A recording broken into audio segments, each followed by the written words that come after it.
Hello, everyone. Welcome to this first match in the quarterfinals round of the International Reparations Debate Competition for 2026. I am Jermaine Barrett, and I'll be the chair adjudicator of this match. We are absolutely delighted that we've come thus far, and we've been thrilled up until now with some excellent matches, all focused on issues of concern surrounding reparations. Ladies and gentlemen, I have with me two decorated adjudicators, and I'll now invite them both to introduce themselves, beginning with Kaliseti Vaso. Good morning, everyone. I'm honored to serve as a wing adjudicator in this match. All the best to both teams, and I'm looking forward to the clash of ideas. Thank you very much, Kalicia. So am I. All right, Javon, over to you. Hello, everyone. Good morning. The name is Draven Downey, and I'm also honored to be serving as one of your wing adjudicators for this match. And best of luck to both teams. And like Khaleesi and Jermaine echoed, we're looking forward to an exciting and riveting clash up of ideas today. Thank you. Thank you very much, Javon. And we are indeed honored to have you on the panel this morning. Ladies and gentlemen, this competition is powered by some fantastic organizations, and I now invite Kalicia to share the names of those amazing entities. The International Reparation Debate Competition has been brought to you by the University of the West Indies, the UWI Press, the Center for Reparation Research, JADE Limited, the University of Hull, and the main sponsor, the Repair Campaign. Thank you very much, Kalicia. And indeed, we are so very delighted at the support that we get from our sponsors and our partners, without whom we could absolutely not put on this fantastic competition. Ladies and gentlemen, you've met our adjudicators, you've been introduced to our sponsors and our partners. It is now time to shed light on the stars of the show, the debaters. So we have two teams, one team all the way from the UK, the United Kingdom. They are Rawlins Academy, and they're in proposition. They're going up against a team from Jamaica, Edwin Allen High School. I will now invite the team from the proposition side, Rawlins Academy, to unmute their microphones and introduce themselves in the order in which they'll be presenting. Hello, I'm Aisha Basari and I'm the first speaker. Hello, I'm Clara Byford and I'm the second speaker. Hello, I'm Edith Marshall and I'm the third speaker. Thank you very much, Rawlins Academy, and I'm honestly thrilled to have you in this competition, of course. Of course, we continue now, and let us make welcome and invite to introduce themselves the opposition team, Team Edwin Allen. A pleasant morning, everyone. My name is Ricard Thomas, and I am the first speaker of the opposition. Good morning, everyone. My name is Shanika Crosdale, and I am the second speaker of the opposition. Good morning, everyone. My name is Daniel Campbell, and I am the third speaker of the opposition. Thank you. Thank you very much, Edwin Allen. And as you introduce yourselves, I'm just thinking about the fantastic contributions both teams have made in the competition so far. Fantastic job so far. Ladies and gentlemen, we are now going to just reintroduce in some instances, and for others, introduce in the first instance. If you're just joining us, it's a first exposure to the rules of the competition. For others, it's just a reminder, certainly for the debaters. Ladies and gentlemen, you've just met both teams, each team comprising 3 debaters. The first debater on each team will speak for 7 minutes. The second debater speaks for 6 minutes. And the third and final debater, the whip debater we call him, they speak for 5 minutes.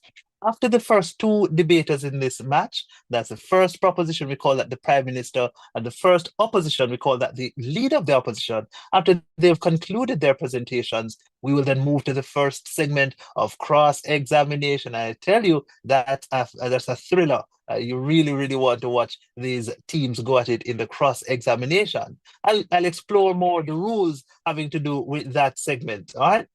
After that, the second pair of debaters, that's the Deputy Prime Minister on side proposition, the Deputy Leader opposition, on side opposition, we move to the second segment of cross-examination.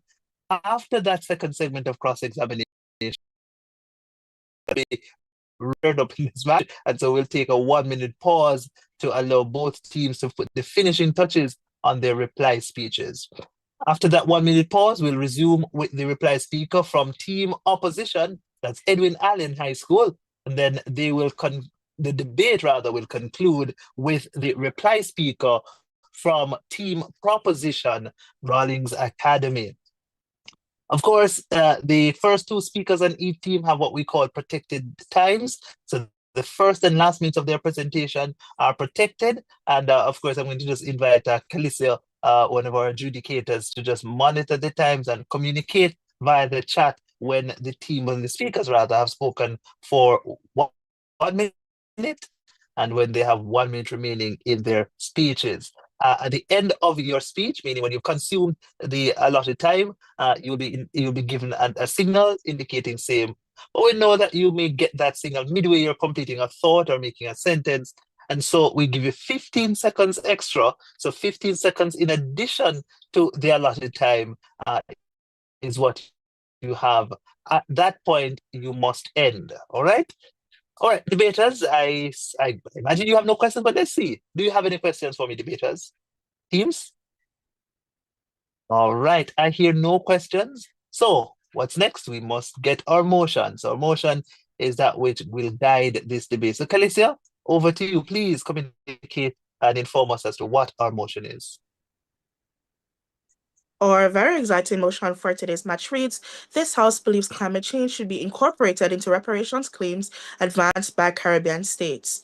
One more time, this House believes climate change should be incorporated into the reparations claims advanced by Caribbean states. Thank you very much, Calicia. And our debaters are raring to go, imagine. So at this time, without any further delay, we make welcome the Prime Minister who hails from Rawlins Academy all the way in the United Kingdom. Please, let us make welcome the Prime Minister. Hear, hear. Thank you. Good day, esteemed judges, timekeeper, and members of the opposition. This House believes climate change should be incorporated into reparation claims advanced by Caribbean states. I will be starting by showing the obligation and clear dual responsibility that former colonizers have for climate emissions and the economic and environmental disadvantage and of the forced depend that makes the Caribbean reliant on profits that can be destroyed by climate change. Our second speaker will discuss the legal and political benefits of the incorporation and how without a climate change as part of reparations, the former colonizers are simply paying for the cycle rather than breaking it. I will now proceed to define our key terms. We define climate change as a change in the global or regional climate patterns. This does happen naturally, but for this debate, when we say climate change, we refer to the unnatural changes due to the use of fossil fuels. And we define incorporate as to include or incorporate something, to include something as part of a whole. Now, to begin, former colonial powers must pay climate reparations because they built their wealth by creating the Caribbean's economic and environmental disadvantage, which makes them vulnerable to climate change. They locked these states into vulnerable systems that collapse under climate catastrophe, and now they must owe the funding that will finally let the region grow with dignity instead of merely fighting to survive. This leads me to my first argument, which is that former colonial powers are directly responsible for the effects of climate change on the Caribbean. By the 18th century, much of Caribbean land was deforested for plantations, significantly reducing natural carbon sinks, damaging their environment to give them more profit for themselves. But in particular, Barbados lost over 90% of its natural forests during plantation expansion, according to historical environmental records. As if that wasn't enough, profits from enslaved labor financed industries in Britain, France, and the Netherlands. Colonial wealth funded industrialization, the very thing that damages an environment already vulnerable because of colonialism. Furthermore, Europe and the United States are responsible for 52% of all historical emissions, according to the Global Carbon Project.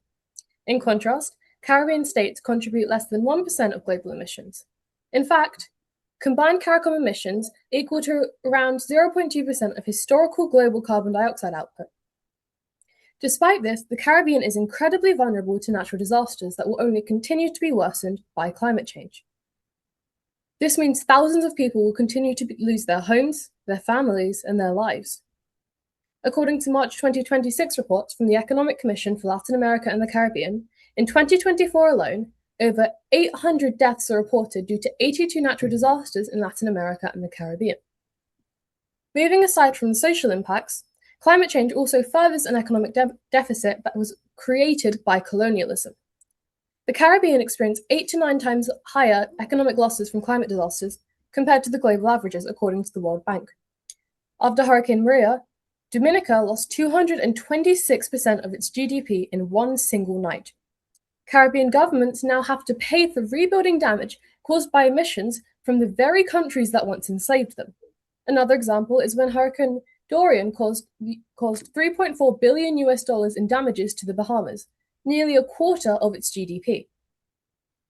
As I've stated, these effects are directly linked to enslavement. The former colonizers left social, environmental, and economic consequences that the Caribbean still suffer from today. Not including climate change into reparations only prevents progress in the Caribbean economy and leaves Caribbean people and the environment to suffer. Therefore, it is crucial to incorporate climate change to help recover from these effects and prevent further damage.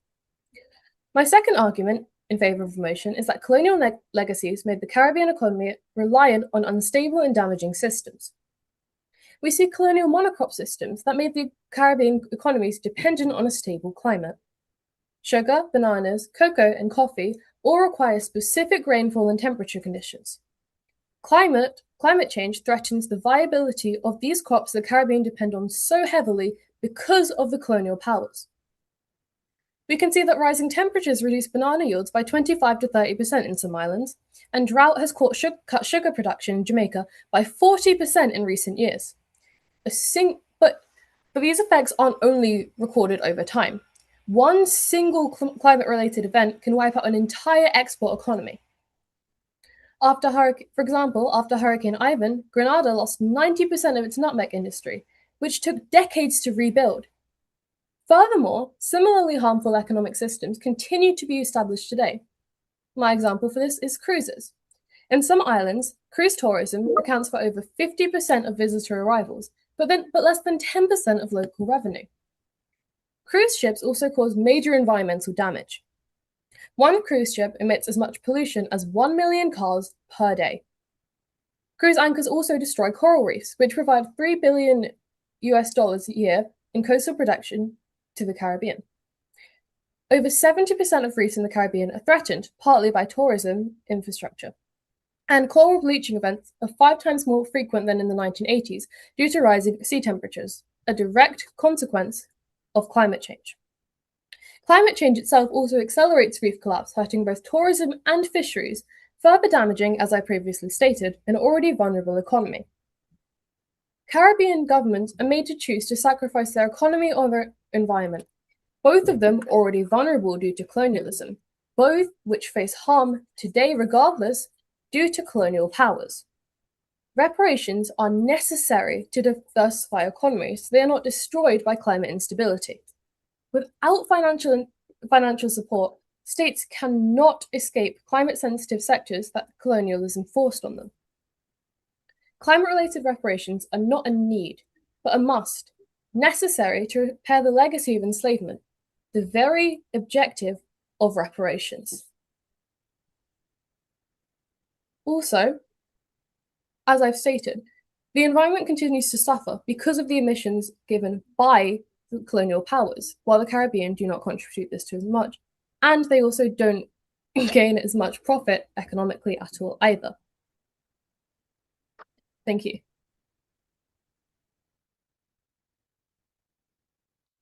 We thank the Honourable Prime Minister for her contributions, and we now invite the Leader of the Opposition to open the Opposition's case. Hear, hear. Good morning, everyone. You're hearing me well? Yes, we are hearing you. All right, I'll begin in 1, 2, 3. Mr. Speaker, fellow adjudicators, and my worthy counterparts on the proposition, a pleasant morning. The bloodstained ledgers of the Middle Passage cannot and must not be balanced with the carbon credits of the 21st century. The proposition today attempts to use the rising tides of the industrial age to wash away the specific, undeniable debt that Europe owes to the ancestors of the Caribbean. They offer abundant justice. We, the opposition, demand total justice. Reparations are a receipt for a specific crime, for example, the systematic dehumanization of our ancestors. On the other hand, climate change is a global systemic crisis. By merging them, the proposition isn't strengthening our claim. They are giving the colonizers a get out of jail free card. We stand for the sanctity of the claim. Our case rests on several pillars today. As the leader of the opposition, I will focus on our first three pillars, which are first, the legal casualty trap, second, the moral swap, and last, victimhood versus agency. My second speaker will focus on the financial implications of and feasibility and weakened leverage with the needs for unity. My third speaker will then rebut and state why the opposition has won this debate. Now let me elaborate on my substantive. First, the legal casualty trap. The proposition's primary error is one of strategic naivety. By merging the clear-cut historical depth of reparations with the scientifically complex phenomenon of climate change, they hand former colonizers a legal escape hatch. The claim for reparation is built on the bedrock of unjust enrichment, a documented historical fact supported by ledgers, manifests, and the literal wealth of the European central banks. In a court of law, this is a legal slam dunk. The crime is settled, the criminal is identified, and the debt is mathematically calculable. Conversely, climate change claims rely on attribution science, a highly contested field. To win, one must prove that a specific 19th century emissions are the singular case of a specific 21st century hurricane. By bundling these grievances, the proposition moves the debate from the halls of history into a laboratory of meteorological speculation. To understand this danger, consider this arsonist and the rainstorm analogy. If a man is caught on camera burning your house down, you have a clear case for damages. But if you sue him because your roof is leaking during a thunderstorm 10 years later, you hand the arsonist lawyer a gift. They will stop talking about the fire and spend decades arguing about cloud formations and wind speeds. By trying to bundle these grievances, you have allowed the man who burned your house to hide behind a weather report. Mr. Speaker, in international law, complexity is the sanctuary of the guilty. Every layer of scientific debate provides nations such as the UK and France are reasons to stall, claiming that we must wait for 30 years just to let the scientific commissions to finish their work. By the time the causality of the weather is settled, the generation owed for the whip will be long gone. We must not allow the uncertainty of the forecast to obscure the absolute certainty of the change. If the legal trap is the proposition's tactical error, the moral swap, which is my second substantive, is their ethical catastrophe. By merging climate change into reparations, the proposition isn't increasing the debt. They are allowing the debtor to pay two separate bills with a single discounted check. They are providing former colonial powers with the ultimate public relations victory, which is the ability to rebrand their pre-existing global obligations as reparations. We must understand that, not accepted, we must understand that industrialized nations like the United Kingdom, France and the Netherlands already possess a non-negotiable international obligation to provide climate aid through frameworks like the United Nations Loss and Damage Fund and the Paris Agreement. These nations are legally and morally bound to assist the Global South in the face of environmental collapse. This is a debt they owe to the entire planet for the carbon-intensive industrialization that enriched them. Reparations for slavery, however, are a specific historical debt owed uniquely to the descendants of the enslaved for a specific crime against humanity. These are two distinct ledgers. By merging them, the proposition invites the colonizers to double count their payments. They will build a seawall in Kingston or a solar farm in Barbados and claim they have settled the debt for 400 years of human trafficking. They will pay one bill to cover two crimes, effectively receiving 50% discount on justice. The danger of this moral swap is that it allows the colonizers to escape the stigma of the crime. When a nation pays climate aid, they are seen as a benevolent global leader, helping the vulnerable. When a nation pays reparations, they are seen as a criminal settling a debt for atrocity. By merging these, the propositions allow Europe to maintain its benevolent mass, claiming that they are saving the Caribbean from the waves, while never have to admit they were the ones who put us in chains. This is not a financial loss, it is a moral erasure. We must demand that these debts remain separate, one for the damage to our atmosphere and one for the damage to our humanity. To conflate them is to tell the world that the weather of the present is worth the same as the whip of the past. Mr. Speaker, the government's final error is a psychological one. By creating our historical claim for reparations to the modern crisis of climate change, they are fundamentally redefined. redefining the Caribbean's identity on global stage. They are trading our status as rightful creditors for the permanent status as climate victims. And in doing so, they are stripping the region of its hard-won legacy, which is why my final argument is on victimhood versus agency. Reparations for slavery are a matter of debt and credit. When we stand before the international community to demand reparations, we do so as creditors, presenting an unpaid invoice for over 400 years of stolen labor and human capital. It is a position of strength rooted in legal and moral rights. Climate aid, however, is almost always framed through the lens of vulnerability and assistance. When we ask for climate reparations, we are framed as a small island developing state that is too weak to survive the rising tides without help. Mr. Speaker, look at Antigua and Barbuda. In the climate halls of the United Nations, they are framed strictly as small islands developing states, a term that highlights their fragility and begs for assistance and disaster relief. If the government merges reparations into this SIDS framework, they are effectively telling the world that the debt for slavery is just another form of aid for a vulnerable island. We must reject this. We are not just a SIDS in need of a handout to survive a storm. We are a sovereign creditors demanding a settlement for a crime. Antigua's and Barbuda's right to reparation exists because of the wind, not because of the weather. Mr. Speaker, the Caribbean is a creditor to the world, not a charity case for the weather. Do not let the government turn our ancestors' cries for justice into a mere footnote in a climate report. We demand payment for the change and we demand actions for the climate, but we refuse to let the clouds of the 21st century obscure the blood-stained ledgers of our history. And now I am proud to oppose, and now the opposition momentarily pauses. Thank you very much. Thank you very much, Edwin Allen, opposition, for that speech. Ladies and gentlemen, we now move to the first segment of cross-examination. In this segment, the opposition team, Edwin Allen, gets to pose 3 questions to the proposition team. Each of those questions limited to 10 seconds, each response limited to 45 seconds. Edwin Allen, you may pose your first set of your 3 questions, rather. Okay, so our first question is, how can you quantify the reparation needed for climate change when the issue is still ongoing?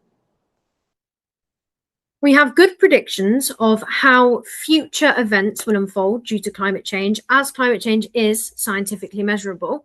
For example, we know that climate change will cause increases in dengue fever, but due to still water, flooding, and mosquitoes. And we also know that climate change will increase both the level and the frequency of deadly hurricanes in the Caribbean and southern United States. So climate change is not, as you claim, unquantifiable. It is perfectly understandable, and we have known about climate change since the 1950s.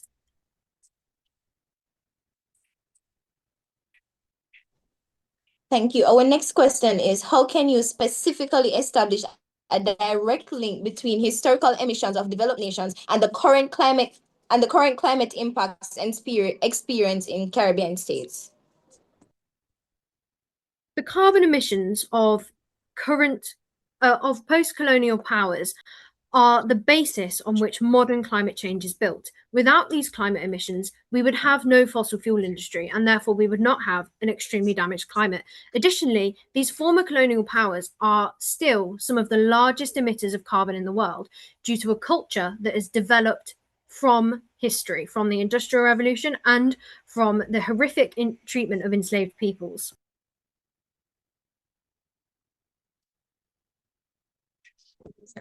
All right, our final question is, considering Caribbean nations are already facing substantial climate-related costs, how will incorporating climate change into reparations not divert crucial funding away from immediate adaptation efforts?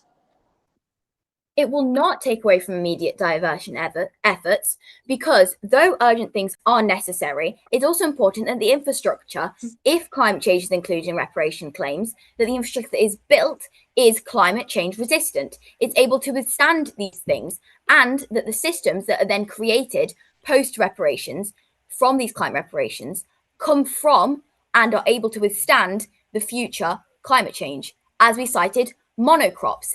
If reparations do not consider climate change, then monocrops will continue to and will only be pumped in by reparations, only to then be destroyed by climate change.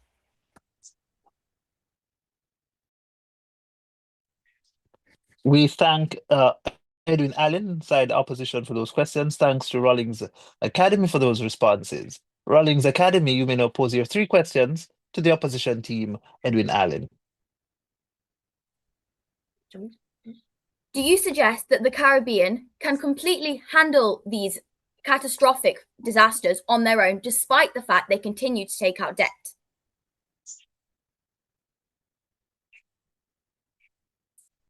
Repeat that question for me.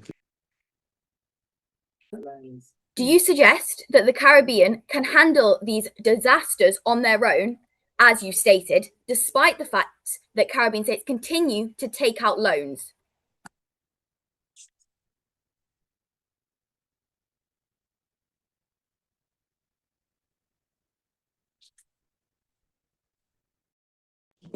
All right, we're not saying that we're not saying Caribbean states can handle it. What we are saying, however, is that it's 2 different things and we need 2 separate checks to account for them, 2 different forms of reparations. We do not want to incorporate them. That's what we're saying. Please. Do you acknowledge the long-standing connection between the suffering of the enslaved and the suffering of the environment? For example, the creation of monocrops and, of course, the Industrial Revolution that led to climate change. Are you acknowledging that these 2 things are linked, or are you completely ignoring that historical fact?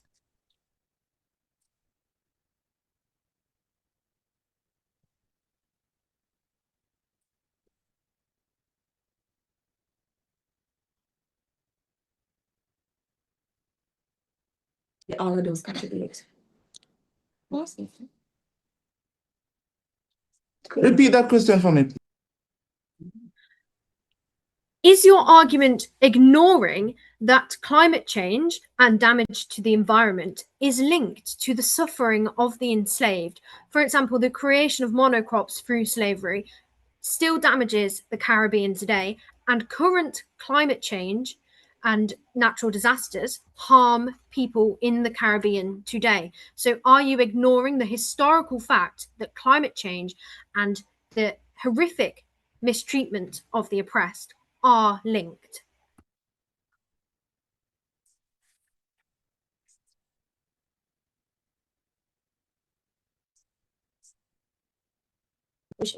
Cool. All right, we're not saying that we're ignoring it. What we are, however, saying, to reiterate again, is that we want 2 separate checks for the 2 different things. We want one for climate change and we want one for historical reparations. We do not want them incorporated. That's what we are saying. So we're not ignoring the fact that they're linked. What we want, however, is 2 separate checks for 2 different things. We are not ignoring the climate change. We are simply refusing to let the UK sink the island as an excuse to sink their financial obligations. By suggesting that you would want 2 separate checks, one for climate change and one for reparations, are you not therefore ignoring that they are historically linked? And are you not really disagreeing with your own argument?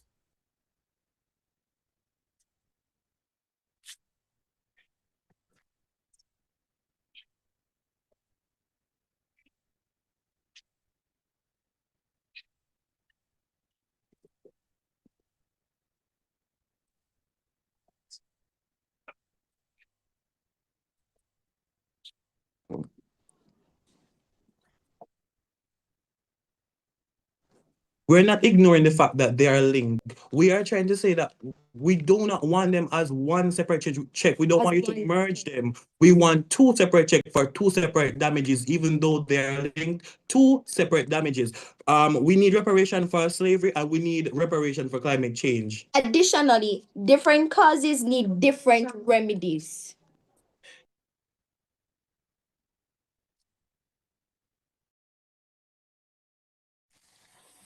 All right, thank you very much, Rawlins, for those questions. Thanks, Edwin Allen, for those responses. Ladies and gentlemen, we continue our debate now.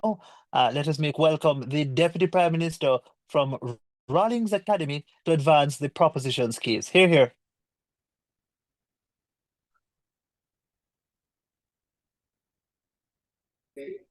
Good day. I am Clara Byford, and to begin, I will rebut the arguments of the opposition. They state that climate change is not scientifically able to be counted. This is wrong. You can count scientific things. They claim that it would take another 30 years to count the climate change impact, but it has been counted for the last 30 years. And reparations will be helped due to the fact that reparations will build if climate change is incorporated, will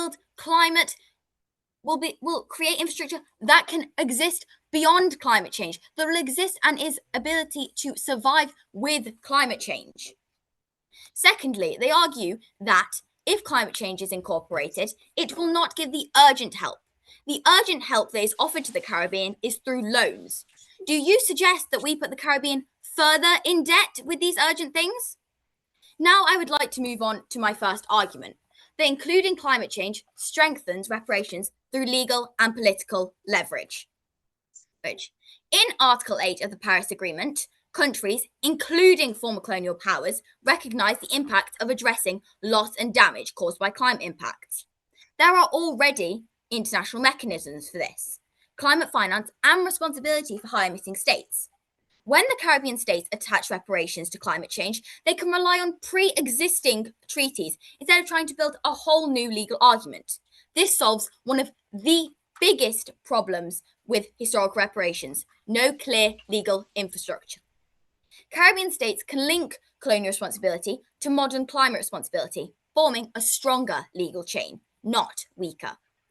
Climate reparations are easier to quantify, as I have stated. They use models of hurricane loss, sea levels projections, and economic damage to quantify reparations further. We consider, if climate claims are included in reparations, that this will only increase the amount necessary for former colonizers to pay, not decrease. Secondly, it raises political costs for former colonial powers, because rejecting reparations then means rejecting climate commitments they themselves agreed to. The past UK Prime Minister, Rishi Sunak, states, "Central to our efforts is honouring our promises on climate finance." Furthermore, climate science is simpler than social sciences, making it easier to quantify. To move forward, international courts increasingly accept climate-related harms, e.g. recent UN resolutions enabling advisory opinions on states. Furthermore, a very important point, it increases global sympathy and political momentum, making former colonial powers more likely to respond. Climate change already has a lot of backing globally, as we see today. So, by including climate change in reparations, it gives better publicity and brings it more to the forefront of global issues. It shifts reparations from a historical conversation to a present tense legal obligation, which is harder to dismiss. It positions the Caribbean as a global leader in climate justice, boosting international visibility and diplomatic pressure. Moving on to my second point. Without climate reparations, the Caribbean faces severe future harm. In the Caribbean, sea levels are rising faster than the global average.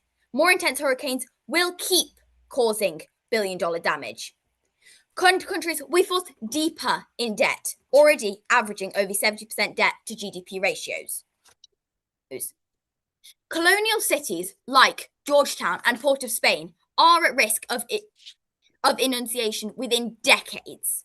Fisheries, responsible for millions of livelihoods, could decline by 50% due to warming waters. Coral reefs, which are protected by shorelines, are predicted to disappear by 2050 due to cruises, as my first speaker stated. Without climate-resilient infrastructure, financed by climate change incorporated reparations, we simply create the cycle of repair, get destroyed, repair again, meaning reparations simply pay for the cycle and not break it. Countries spend 10% of their GDP annually just on hurricane recovery. Without external funding through these reparations, Caribbean states cannot adapt fast enough due to their economic disadvantage from enslavement, which is the direct link that makes the Caribbean more susceptible to climate change because, as my first speaker has stated, they are duly responsible for creating the systems that modern climate change is built on today and the economic disadvantage the Caribbean have due to enslavement. After every major hurricane, states take up high interest loans because grant funding is too low, slow, or insufficient. This means every storm deepens national debt instead of being absorbed by climate-responsible countries. The more governments service debt, the less they can spend on education, healthcare, infrastructure, and diversification. These debts and severe damage are not only because the Caribbean do not have the capacity due to economic disadvantage caused by enslavement and the legacy that has left today. If we include climate change debt cancellation already a part of claims on its own, former colonial countries can recover countries and allow Caribbean states to grow rather than survive and stay stagnant. Leaving climate change out of reparations makes the entire effort self-defeating. Reparations are meant to lift the Caribbean out of structural disadvantage, not drop it back into a climate-driven crisis caused again by former colonial powers, where every gain is destroyed without financial reparations. It simply cannot secure a future for the region. Reparations without climate change incorporated are like pouring water into a sinking ship. Unless we fix the hole, every payment simply disappears. Thank you.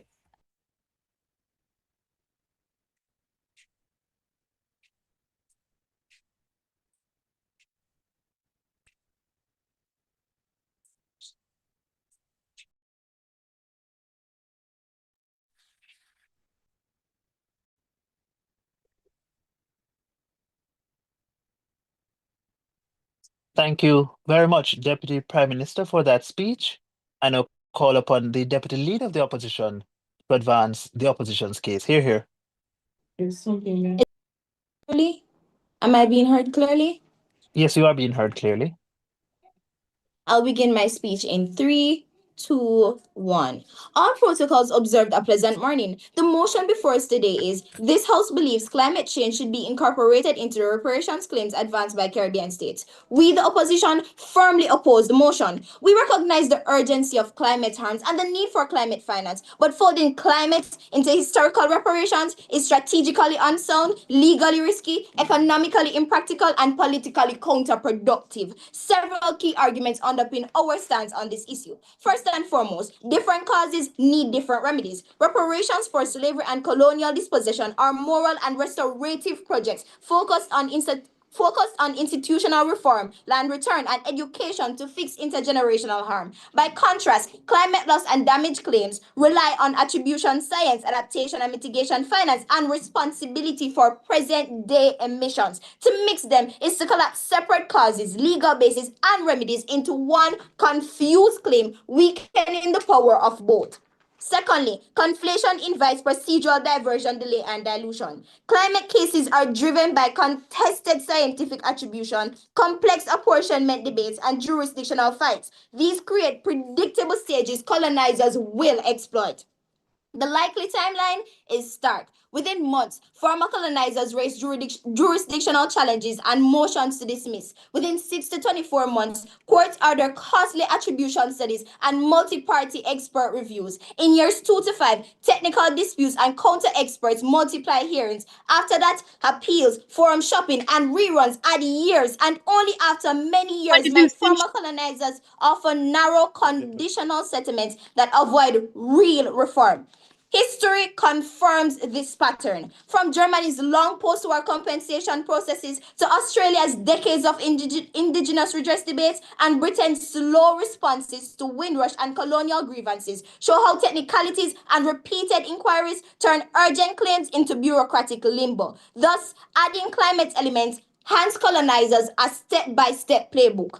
Challenge jurisdiction, demand protracted science, litigate apportionment, appeal rulings, then offer constrained settlements and prolongs justice instead of delivering it. Moreover, the economic and practical barriers are clear. Attribution work is expensive and slow. It needs scientific capacity and long legal campaigns that many Caribbean states lack. Confronting major emitters means facing states with huge political, legal, and economic power, able to shift blame, set conditions, or offer token market-style compensation instead of real structural remedies. Merging the claims also raises transaction costs. legal fees, expert panels, and diplomatic bargaining, draining limited Caribbean funds and attention away from immediate restitution programs. The economic reality is unforgiving. A combined claim will slow delivery, reduce net benefits to victims, and risk failure.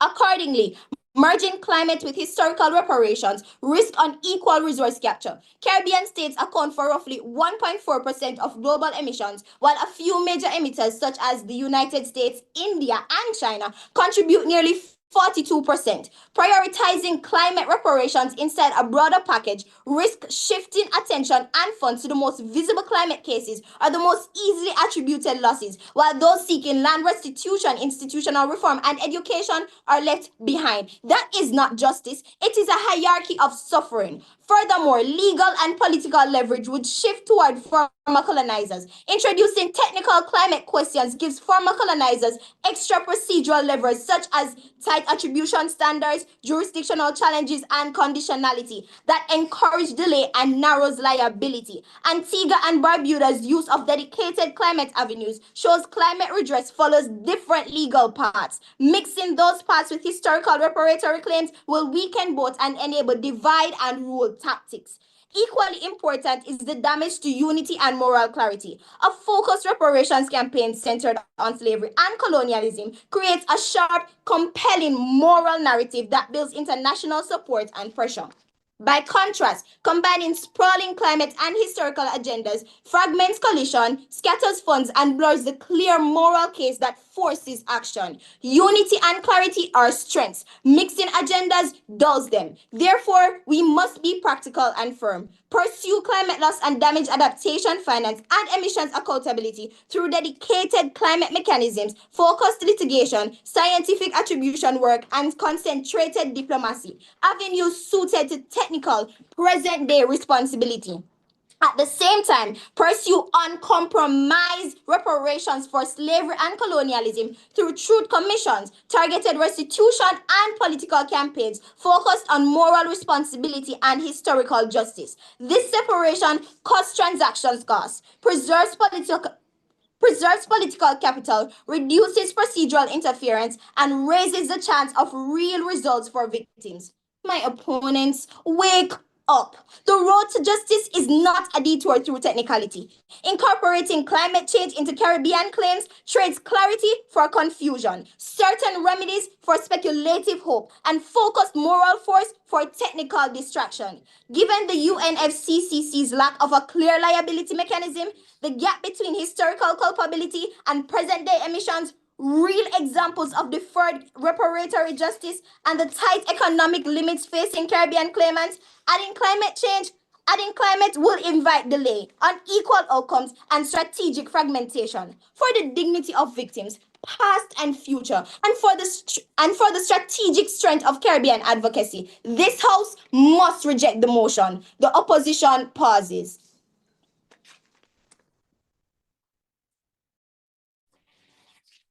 Thank you very much, Deputy Opposition Leader. We now move to the second segment of cross-examination. In this second segment, the proposition team, Rawlins Academy, gets to ask questions first of the opposition team. The rules with respect to time limitations remain the same as would have obtained in the first segment of cross-examination. Rawlins College, you may now pose your 3 questions to Edwin Allen. So I meant Rawlins Academy. We have woken up. Is the Caribbean expected to rebuild every 2 to 3 years when reparation infrastructure is destroyed because the reparation infrastructure did not consider climate change?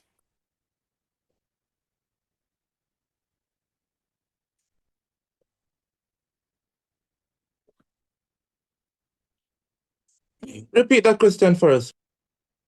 We have woken up. The Caribbean is being destroyed by climate change. Is the infrastructure you suggest from reparations expected to be destroyed when the reparations do not consider climate change?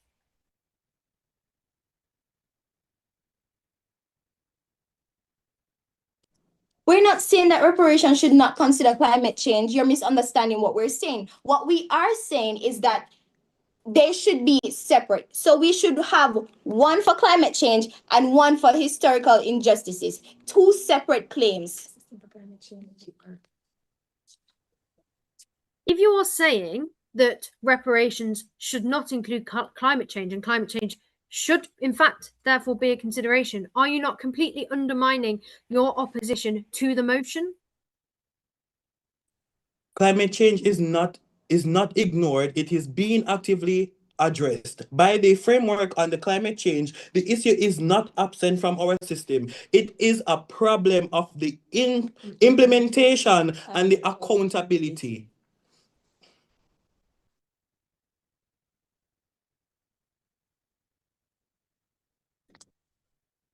By prioritizing these urgent solutions, do you deny how they create more debt and therefore more damage to the Caribbean economy? Yeah, good ones. Could you please repeat the first part of your question? By prioritizing these urgent solutions, do you deny that they create more debt and therefore more damage to the Caribbean economy?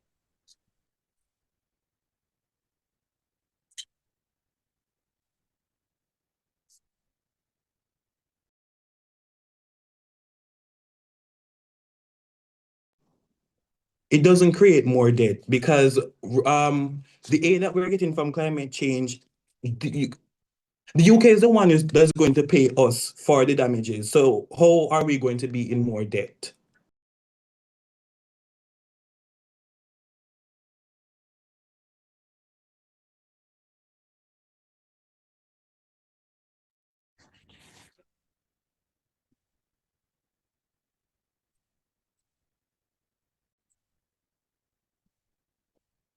All right, thank you very much, Rawlins Academy, for those questions. Thanks to the opposition team, Edwin Allen, for those responses. We now invite Edwin Allen to pose their questions to Rawlins Academy. Here. Okay, so our first question is, how do you propose to navigate the complexities of existing international treaties that do not recognize climate change as a basis for reparations? International treaties and the legal framework around them is very complex. However, reparations and climate change will be tied together. And we recognize the complexity of treaties, but we also recognize that new treaties can come about, and that by understanding the complexities that link climate change, reparations, and enslavement, the Caribbean can go to its former colonizers with a compelling argument for new treaties and amendments to old treaties, because treaties are not immovable or unchangeable. They are ever changing, as shown by the constant changes to the Paris Agreement. All right, our next question is, how do you plan to garner support from developed nations, many of whom have resisted reparations based on historical injustices, for claims related to climate change? Climate change is becoming increasingly forefront in the public imagination and in the concerns of politicians. While it is true that many developed nations have ignored both climate change and the historic impact of enslavement, as the modern world launches itself closer and closer to climate destruction, it will be not only in, of course, the best interests of the Caribbean, but it will also be in the best interest of the former colonizer to fix climate change and to support the Caribbean in becoming a more ecologically friendly part of the world. All right. Does the UK owe climate aid to the countries they have never colonized, like Ethiopia or Thailand? Well, the UK is not directly responsible for this climate change. While it was responsible for the Industrial Revolution, the climate change caused in the Caribbean is directly caused by the UK's colonial action within it. For example, enslavement has reduced the Caribbean carbon sink. So while the UK is not directly responsible for climate change in nations that they never colonized, by helping the Caribbean and by reducing its own climate impact, the UK will, of course, indirectly help these nations, but it is not the primary responsibility, nor is it the topic of this debate. Furthermore, they are responsible because of the economic disadvantage they've already put the Caribbean out that makes them more vulnerable to climate change, hence why they are more responsible for climate change in the Caribbean nations. Thank you very much to Edwin Allen for those questions, and thanks to Rawlins Academy for your responses. Ladies and gentlemen, we will now take a 1 minute pause, after which we will invite the opposition reply speaker, that's the third speaker from Team Edwin Allen, to provide a final summation and responses from the vantage point of opposition. And then we will conclude the debate with a similar presentation from the third speaker, the reply speaker from Rawlins Academy. Your 1 minute pause, teams, begins now. Hear, hear.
All right, debaters, your 1 minute pause has ended, and it's now time for us to resume this debate. At this time, I call upon the third speaker, the reply speaker from Team Opposition, that's Edwin Allen High School, to conclude the opposition's case. Hear, hear.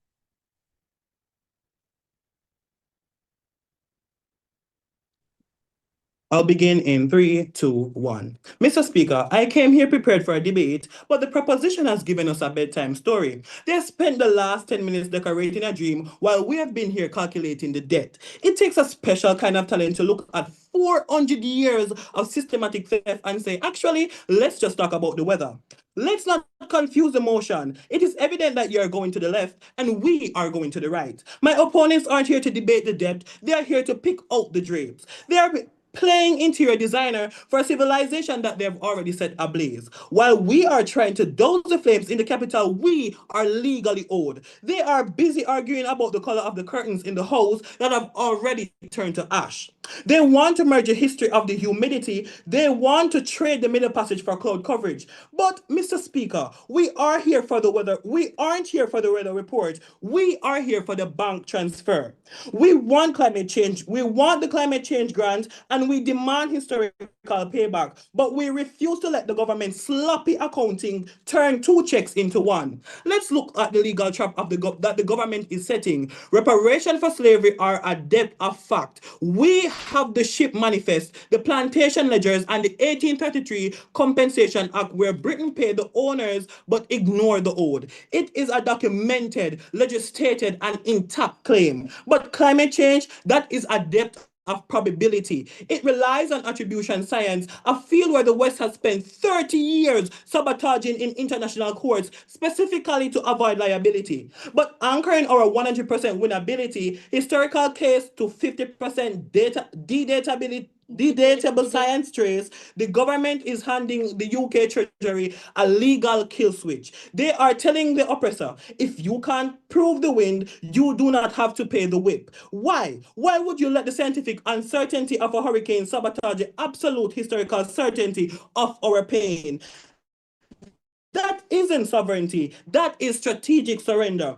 You do not bet your ancestors' inheritance on a weather forecast. The government speaks of systematic repair, but they ignore the fiscal reality. The West already owes us in climate aid under the Paris Agreement. That is a pre-existing independent obligation. By merging these claims, the government is facilitating a great gift of oppressor. They want to take the money they already promise for our seawalls, rename it reparation for our slave halls. They leave the Caribbean with nothing at all. Mr. Speaker, let me cook. The fiscal cannibalization, the government is that is fiscal cannibalization. The government is letting the UK pay for a separate debt while one single discounted check. They think about expanding the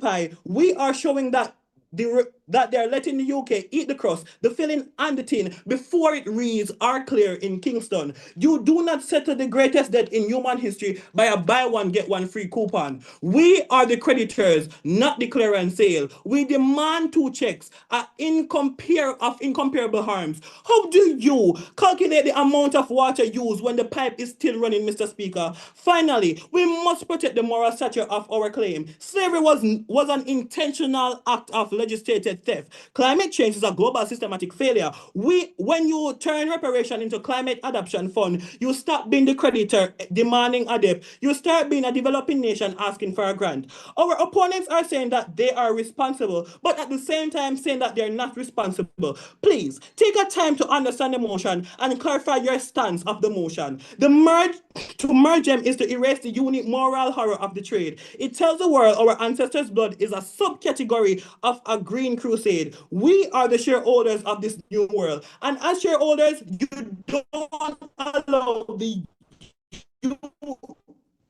don't allow the CEO to rename your inheritance as a to bundle our charmer. We need to stand the ground and demand what's ours, unfiltered, undiluted, and unapologetic. They are helping the West to dilute.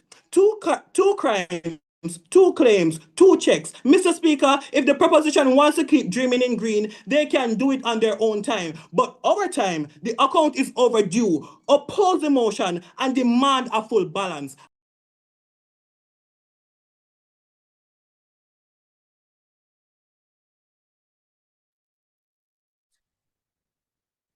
We thank the opposition whip for concluding opposition's case and now call upon the government whip, the propositions whip, the final speaker from the Rawlins Academy team to conclude this debate overall. Hear, hear.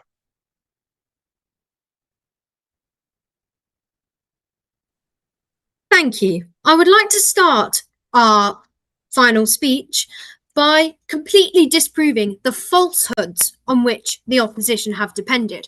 Firstly, they have denied the scientific facts of climate change by claiming that it is somehow less quantifiable when we know that climate change can be attributed to the actions of former colonizers. We also know that modern climate change, including the emissions by the US, India, and China, can be attributed to former colonizers such as Britain, who gave these nations infrastructure in which they could destroy the environment. Additionally, I would like to rebuke the idea that somehow placing climate change and retributions together undermines the suffering of Caribbean ancestors. This is simply not true. Climate change, the ecosystem, and humanity are all connected with one another. Enslavement harmed the people of West Africa and harmed the people of the Caribbean, but it also harmed the environment immensely, and humans are part of an ever-growing ecosystem. We are not a separate being, we are part of the earth, and the suffering of humanity is the suffering of the environment and vice versa. In the modern Caribbean, the suffering of humanity will be caused by the suffering of the environment. We would also like to rebuke the idea that we are somehow helping the former colonizer to deny their responsibility. No, we are suggesting that these are 2 crimes which are tied together immensely and therefore cannot be placed, therefore punishment cannot be delivered separately. These 2 crimes are interlinked. The crimes against humanity committed during slavery extended to the future in the form of climate change. Modern climate change and its impact on the Caribbean is an extension of this crime, and therefore the punishment for it, which is reparations, should be tied in with climate change. We would also like to suggest that climate change and tying climate change in with reparations creates legal and political leverage, which our opposition denied. Climate change is a legally recognized and globally concerned issue. Therefore, by tying reparations in with climate change, we will bring more attention to the suffering of the enslaved, and therefore we will be able to provide reparations for the Caribbean, as well as make a step towards solving climate change. Additionally, climate is historical. Our opposition have mentioned that climate is a modern issue, which is not true. Ever since the 19th century, climate has been an issue. And ever since the sharecropping and monoculture development of the Caribbean, climate has been an issue. The actions of the colonizer in the past have created modern climate change, and that should be taken into account when we consider reparations. Additionally, I would like to rebuke the absolutely ridiculous idea that climate is somehow a weather report. Climate is far more complex than the weather. Climate change can be seen from many different perspectives, including historical, scientific, sociological, and economic. Climate change is not the weather. Climate change is an interlocking of history and science. Hurricanes, for example, cause far more damage than a weather event. For example, they cause damage to damage to homes, damage to infrastructure, damage to institutions, and they expose the weaknesses and the biases within a society, which can be seen in the United States, for example, with Hurricane Katrina.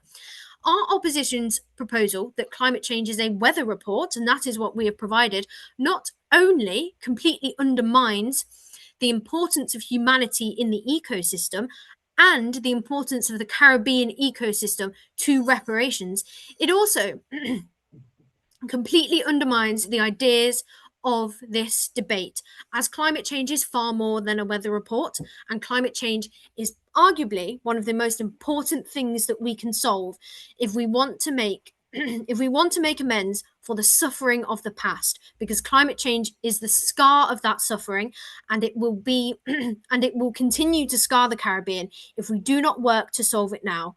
Overall, I would like to rebuke the complete dismissal of climate change that has been made by our opposition and the falsehoods which they have perpetuated.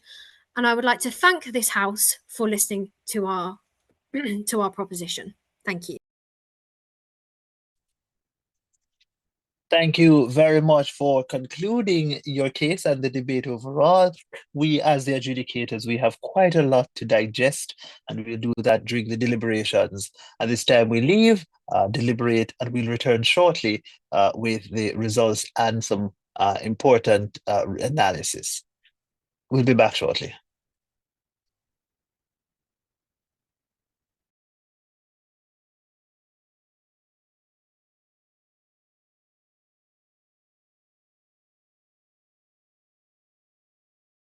We are the Rawlins debate team and we want to be a part of the Reparation debate competition. I've always loved debating, but this debate has ignited a passion in me like no other. Being a part of the research team last year was such a wonderful experience I hope to relive. This matters because this issue is a wrong that must be made right. This competition gives us an opportunity to immerse ourselves in this cultural experience. Good morning, ladies and gentlemen, boys and girls. Why do we need reparations? The answer to this question is simple. But first, let's define the key term in the motion reparations. Reparations is defined by the Cambridge Dictionary as payment for harm or damage. Answer the question. Reparations matter today because of the wealth gap, health disparities, and systematic racism that stem from slavery, and colonialism persists. Paying it forward helps close that gap, acknowledges historic injustice, and builds a more equitable future. The Center for Reparation Research is thrilled to launch this International Reparation Debate Competition. This International Reparation Debate Competition that we launched today for secondary schools is one of our most important projects. How do we engage youth on matters of reparatory justice? The change needed in the education system can only be advanced when the youth are engaged and their voices are heard. Why is reparation so important in and for the Caribbean? Because time comes for justice for our ancestors. Time comes for the Caribbean to insist on the right to development, to be compensated for the violence against our ancestors. So outreach to the young people who have joined this movement is critical. There is no mass movement that isn't a youth movement. And we certainly want reparations to be a mass movement. So it's really exciting, though, to have a regional / international debating competition. And I'm looking forward to your participation as you construct your arguments for and against. remembering that the 10-point plan for reparatory justice is our guiding framework for the areas in which we are demanding compensation, because we certainly want to impact the public opinion and awareness in Europe. So it's fantastic to have the United Kingdom participating as well. So why is it important for youth to be involved in the reparation movement? Being involved in the reparations movement is critical to youth if one is to know their history so that they can understand why their societies are functioning as they are today. The future of the countries we live in are dependent on the current situation that exists today in our countries. And these current conditions were created by the past, including indigenous genocide, African enslavement, indentureship, and colonization. Being involved in reparations is about seeking justice, seeking a way to reduce inequalities in our own countries and then in the broader world. It's about seeking a more peaceful and balanced world, where global problems are solved in partnerships, not in isolation. I believe the sponsors are hoping this competition will allow our youth to gain knowledge about the past so that as young people, you'll be able to make better decisions in the future and make our countries better places. We know that we need to understand stories about people that look like us. So the fact that so many of you young people have registered was so encouraged by your enthusiasm and your passion for wanting to enter this debate. It is so important. It's just at the core of who we are, that we need to understand where we come from, understand our true history, and having a debate competition on this particular topic is such an important milestone. To have a real conversation about repair, and the fact that our young people were so articulate with their presentations, and to ensure that we keep educating our young people, because you are the future of us and are the Caribbean's a sustainable future. So congratulations, everybody. We are looking forward to the debate. Encourage everyone to join the debate. Thank you so much, all. Education about the history of the oppression of a people can either be a tool for liberation or a tool for reinforcing trauma. What allows for education to be one or the other is not the topics taught, but how they are delivered. Therefore, we, the proposition, would like to firmly state that teaching the history of the transatlantic trafficking of enslaved Africans, or TTEA for short, does significantly more harm than good, not because of the topic, but because of the current pedagogical approach taken. Your average high schooler learns about the transatlantic trafficking in enslaved Africans through a rigid, standardized curriculum. They are taught by a teacher who is expected to simply deliver information, often in a lecture format, and test students on their ability to memorize facts, years, and names. In this setting, students are not invited to engage critically with the material, ask difficult questions, or relate the content to their own lived experiences. Instead, they passively receive a version of history unable to truly process its relevance, impact, or emotional weight. Where is the opportunity to understand how this horror shaped the blood in our veins and the names we carry? There is none. Students memorize facts and regurgitate them on paper. But inside, the lesson lingers, that the history of the African diaspora is one of subjugation, and that their place in the world is to suffer and survive, not to lead, not to thrive. This is exactly what Paulo Freire, in his work The Pedagogy of the Oppressed, described as the banking method of education, where students are treated as empty accounts to be filled by the teacher. Freire believed this model was fundamentally oppressive because it prevents learners from becoming active participants in their own liberation. It discourages dialogue, reflection, and consciousness raising. This is what he calls conscientization. The teaching of the transatlantic trafficking in enslaved Africans today in many classrooms still follows this harmful pattern. When this topic is taught in a banking method that assumes dichotomy between human beings and the world they live in, Freire says an individual is a spectator rather than a recreator. This kind of teaching doesn't empower, it conditions students to fit into a world shaped by oppression rather than resist it. And that is why we say it does more harm than good, because it teaches history in a way that keeps students passive, not engaged. We learn about Oladoye Ekiano, we learn his name, we learn that he experienced this and he wrote an account, but do we open the book and study it and analyze it and discuss it with our teachers the way that Israeli schools discuss Elie Wiesel's Night of the Holocaust? The opposition says they want students to learn about the slave trade and the enslavement of the people. And of course, we all want all students across the world to have reverence for this grave and absolutely horrific period of history. And we do this with the intention that learning about it can empower them to challenge the lingering legacies of racism and inequality. However, defending the status quo, which our opposition seeks to uphold and claims offers us more good than harm, will not offer us this. This is not remembrance. This is not reverence. And when you trace the system back to its roots, you realize that this is not our system at all. Accepted. The fact that students today are not just learning about the brutality, but also about the resistance, the rich civilizations before slavery, and the ongoing legacies, creating empowerment more than harm.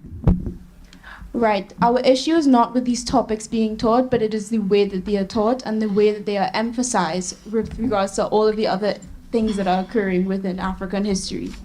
To continue, our education system was inherited from Britain, a colonial power that had no interest in nurturing Caribbean identity or liberation. And what good can we expect from teaching this topic when we are continuing to do so in England's pedagogical approach? Even worse, as you mentioned, African history is taught in the Americas and Europe as though it began with slavery. From primary school, students are introduced to African people not through the glory of their kingdoms, their intellectual traditions, or their achievements, but through their chains.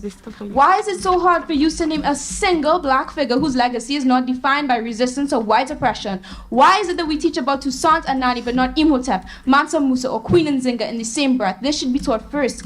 And compare this to how the Holocaust is taught in Israeli. This is taken from the Israeli Ministry of Education. Point of information. Declined. Children are introduced to the brilliance of their culture first, their thinkers, their faith, and their resilience before they are taught about genocide.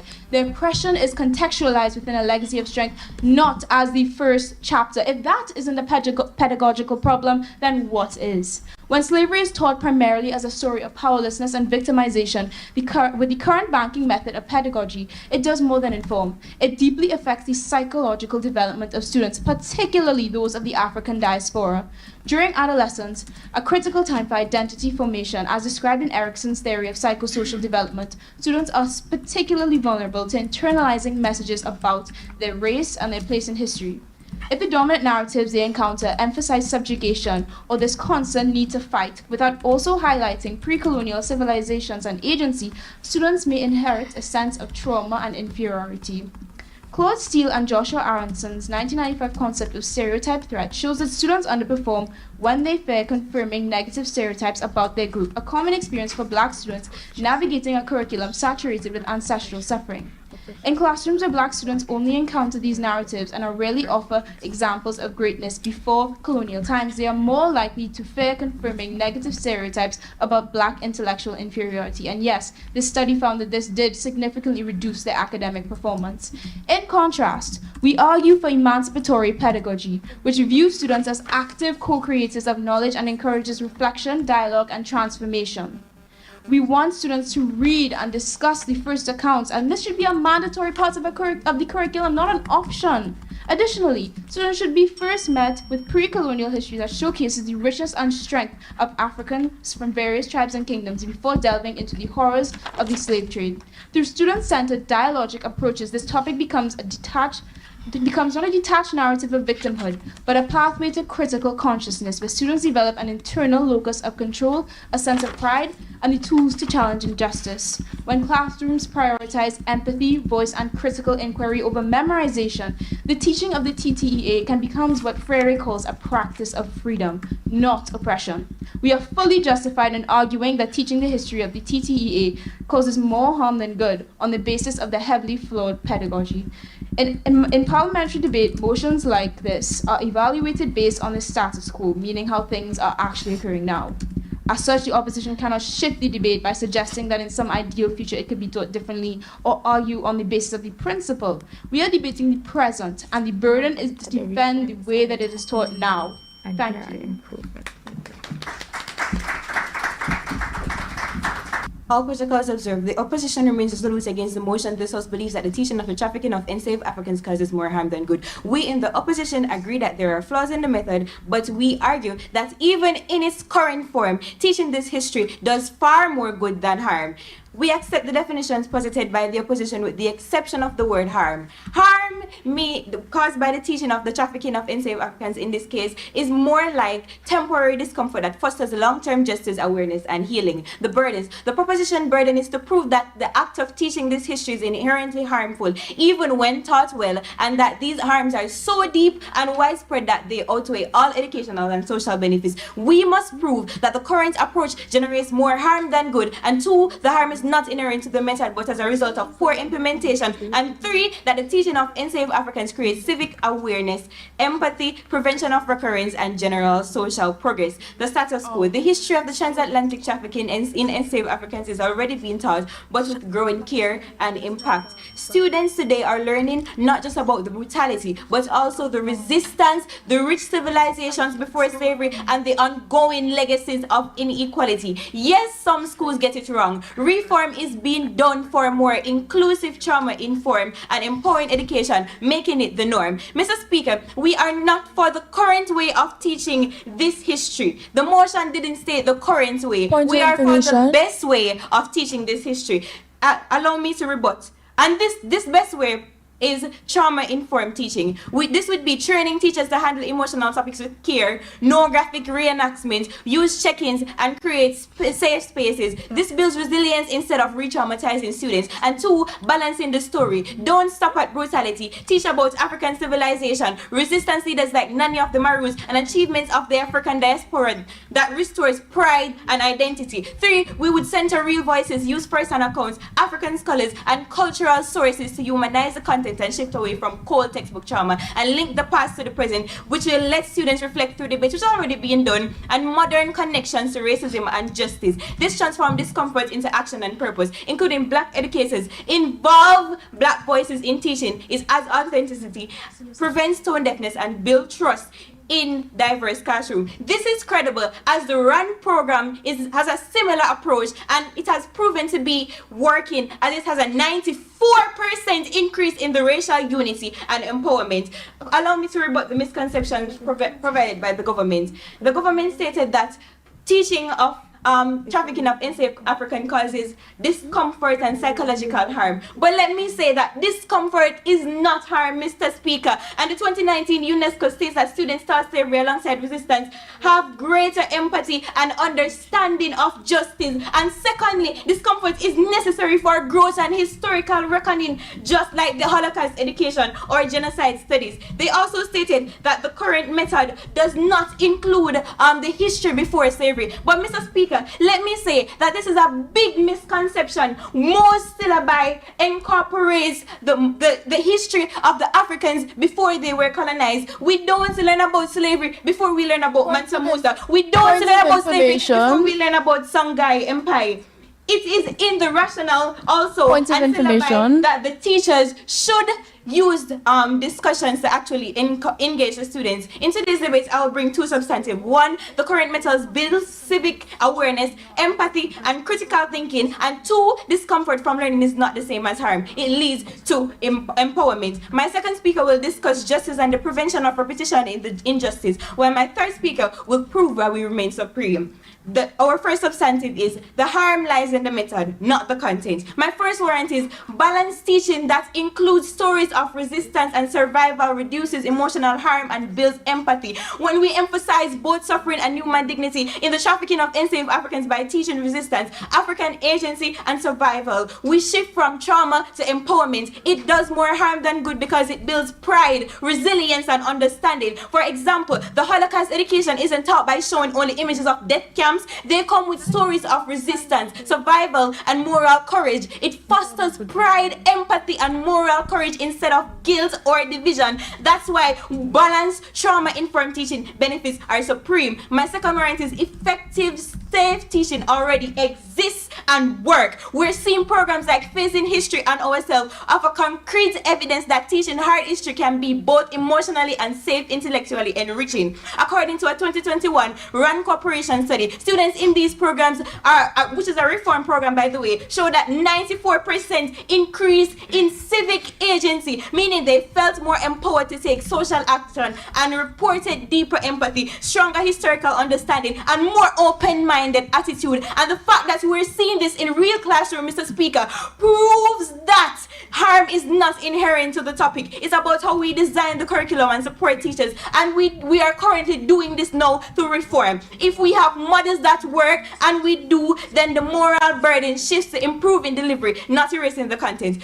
What my third warrant is suppressing this history causes more harm than good. Mr. Speaker, be aware that we're not talking just about the current history. We're talking about the teaching of the history overall, because that's what the mood says. In environments where slavery is ignored or downplayed, misinformation spreads like wildfire. Students grow up believing that slavery was minor, that racism is just a mere relic of the past, or that systemic inequality is simply an overreaction. This ignorance sustains real-world harm, and contrary to this, we're seeing that countries like Germany, who have faced their history head-on with regards to the Holocaust, show lower levels of historical denialism and far-right extremism than those that whitewash. The impact, it promotes social equity and activism, because when students learn this history accurately and empathetically, they become more socially aware, engaged, and ready to challenge injustice. And 2, it empowers empathetic, informed citizens who are empowered to fight modern injustice. And 3, it protects future generations from repeating injustice itself. My second substantive is silence enables racism to thrive. My first warrant is when schools avoid teaching slavery, they leave students with distorted or incomplete narratives. In the absence of formal education, when students are left to piece together understanding from biased media, peer opinions, or online misinformation, the result is a deeply distorted view of race and history. A 2018 SPLC report showed that only 8% of the US high school seniors could identify slavery as the primary cause of the Civil War. When students believe that slavery was a voluntary arrangement or that racism ended in 1865, it undermines every effort to promote justice and equality today. Silence gives racism plausible deniability that it suggests falsely that if we don't talk about injustice, it must not exist. The impact, it ensures future generations. And with that, the proposition momentarily raised. 400 years ago. 400 years ago, my people were dragged from their homes, tribes, families, placed on floating wood, and shipped across the Atlantic to what would be later described as the most inhumane act of all time. Cold, dark, uncomfortable, cannot describe the trip in ships where whips did not fail to miss. Injustice, rape and disgrace, blood rains, brute, force, ignorance, hate in their veins. Sweat and tears, labor revealed, produce from king fields only for the esteemed. 400 years of eroding one's pride, culture, heritage, value. 400 years of the iron chain, stringing up, leaving bare. Oh, but they never cared. Why fight when you would be met with sharp blades? So don't you dare cry out in fear. Why not plan escape with the plaiting of one's hair? Oh, the drums, listen, dance, communicate. For tonight we fight a battle not even death could spare. Blue eyes, white skin, master said there's beauty within. But guess what? Black, brown, gold, royalty, reparations, we are owed. Them say hassa, but we say cassava. That's where we get the strength from to beat and conquer. For tonight, we're returning to Ghana.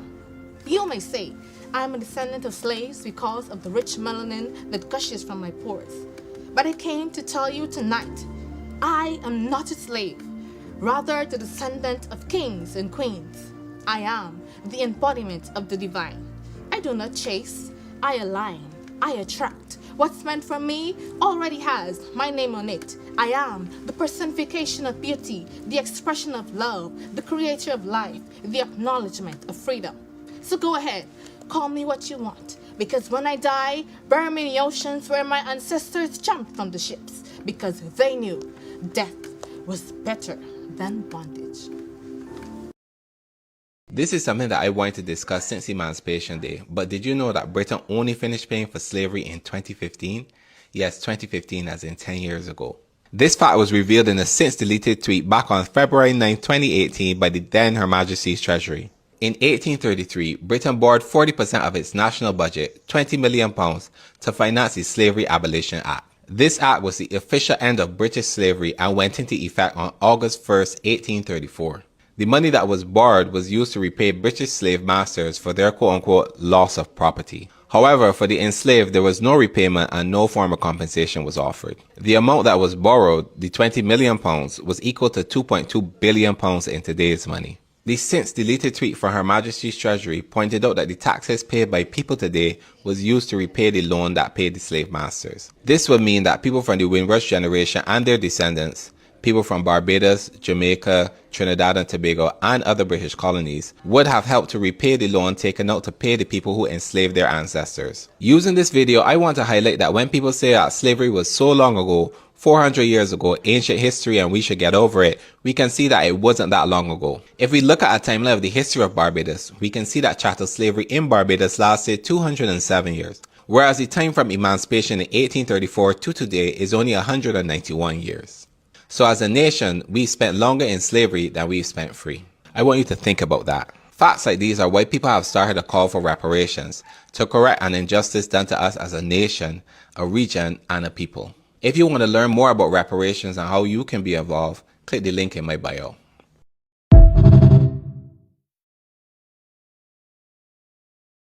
What you take, give it back. Stolen riches, give it back. My name, you changed that. Your hate, keep that. My land, where's that? Green pastures now flat. Your greed did that. My religion, you stopped that.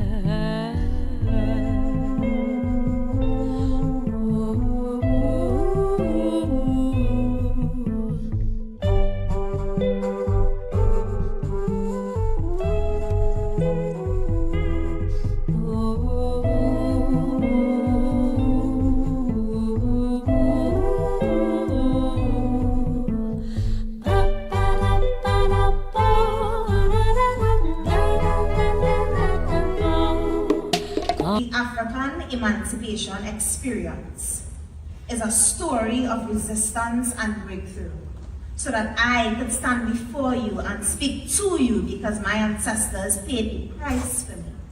So when you look at me, see not just African beauty, but freedom in its entirety, where black is beautiful and freedom is opportunity.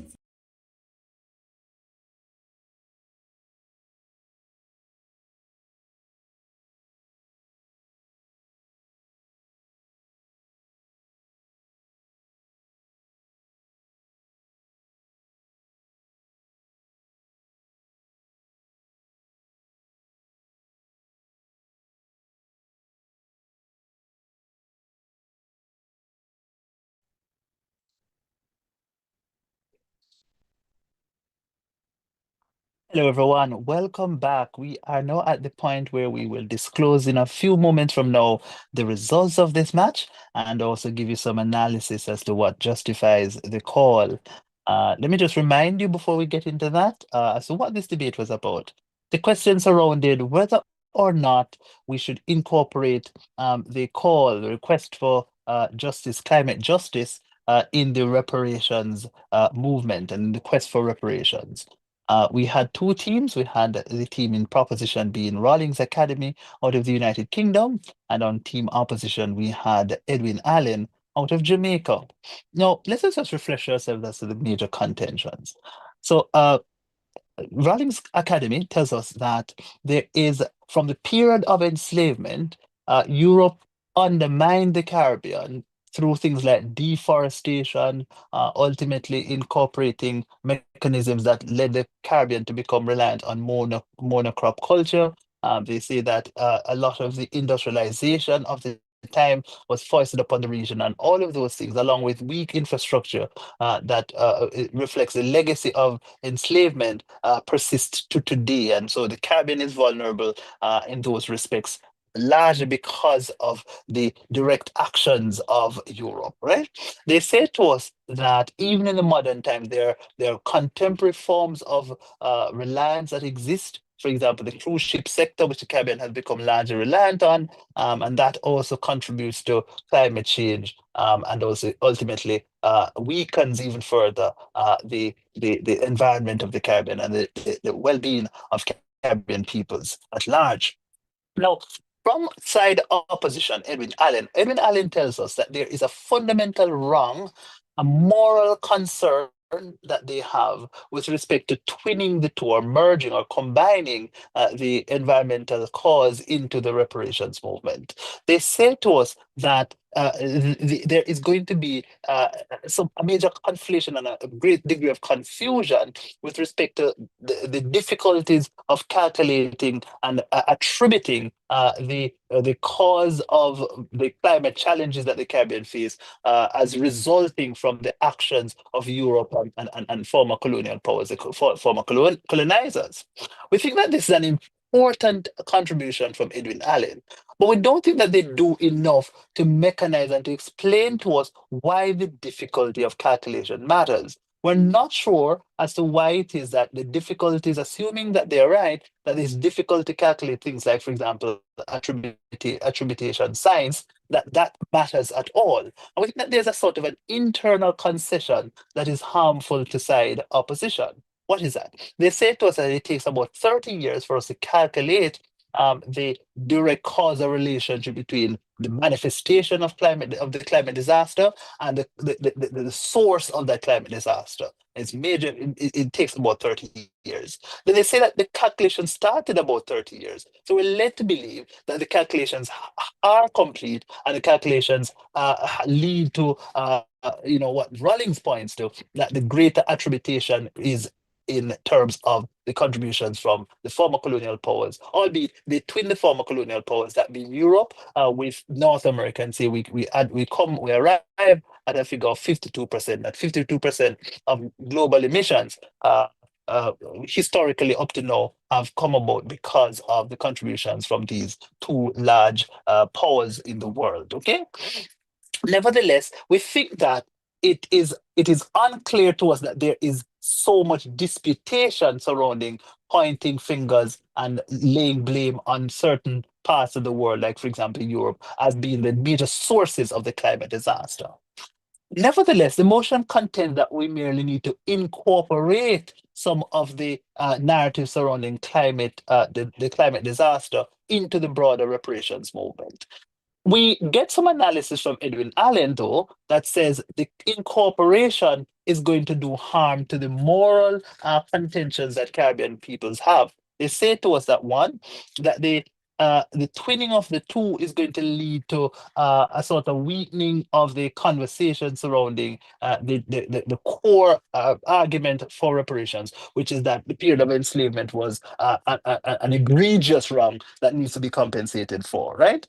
We think that although they try to sparse the two, that the sparsing of the two is not as defined and as clear and as distinctive as they say it is. Insofar as Rawlins tells us that some of the activities perpetrated by European powers in the era of enslavement are the very same factors that lead to the vulnerabilities that the Caribbean faces now. Not just in terms of the Caribbean experiencing more weather systems and weather events, but also that when it is that the Caribbean experiences these weather events, the Caribbean is more harshly impacted because of weakened infrastructure and so forth. And then, of course, the idea about reliance on a single crop, monoculture, is also a legacy of that era which persists to today.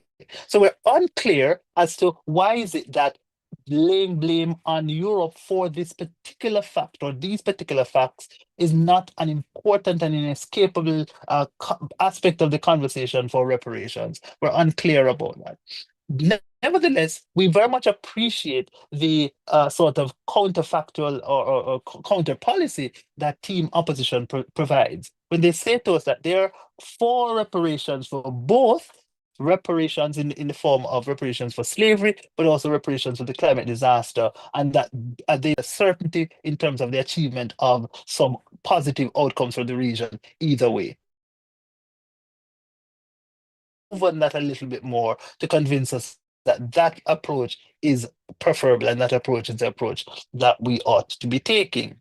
Nevertheless, we think that this debate, although arguments about likelihood of achieving certain outcomes are important, we think that insofar as Rawlins proves to us that there is a direct causal link, which although Edwin Allen tries to dispute, does not do so clearly enough and effectively enough, we think that that is a very powerful response, if you will. And so, ladies and gentlemen, in the final analysis, the team that wins with 280 points as compared to the second place team's 276 points.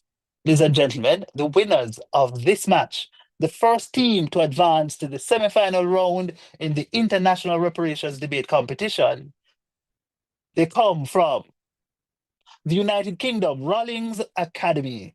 Congratulations, Rawlins, on advancing.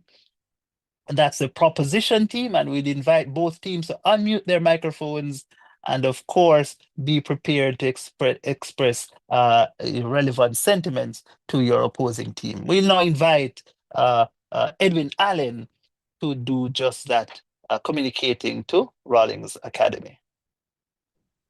Okay, we want to say congratulations on your win, and we enjoyed the match. Once again, congratulations.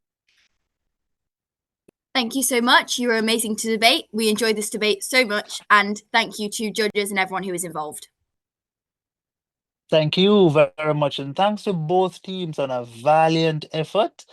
It is sad to say bye to Edwin Allen, but you know, such is the sport, and so we wish you all the very best in your future endeavors. Looking forward to seeing you again next year and in this competition, and we hope you continue to sharpen your skills as debaters going forward. Ladies and gentlemen, the best debater of this match contest, we have another one coming up in a few moments from now, so we hope you will, in like manner, join us then as well. See you soon.